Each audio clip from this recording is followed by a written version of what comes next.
What you see here is $10,000 on the table. You can take this money as a loan, but I will charge you a little bit of interest rate.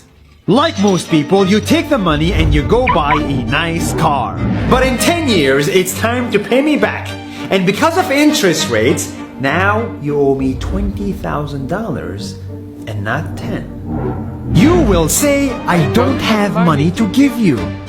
And if you don't, I take your car and a piece of your house.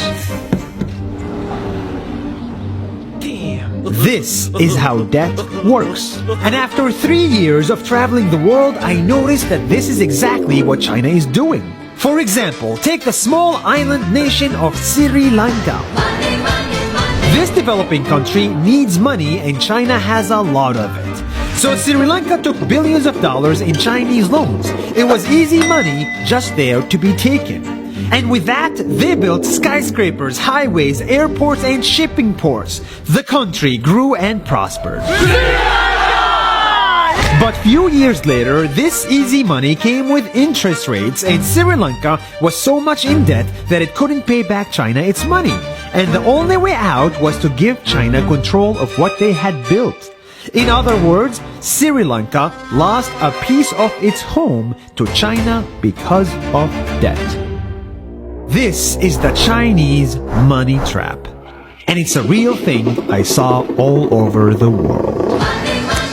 In Papua New Guinea, I saw $2 billion in loans given by the Chinese to build skyscrapers, infrastructures, and ports. But there is no way this remote developing country can pay it back or its interest rate. And the only way out is to give China control of the country. In the Maldives, Pakistan, Malaysia, Laos, Kazakhstan, Mongolia, Egypt, Kenya, and South Africa, the same thing is happening, and many countries are struggling to pay back Chinese loans. If you look closely, all these infrastructure projects like highways, ports, and bridges connect to China through the sea or through the land to form something far bigger, far more powerful than just a bridge. A new Silk Road. The world is already made by China, and I think slowly it will be owned by China. Don't get me wrong, building bridges, ports, highways, and airports is a great thing for the people and the country, but they come at a very high cost. And when these countries can't pay back the loans, these countries will lose their homes. One thing my parents had taught me is that there's no such thing as a free lunch or a free ride.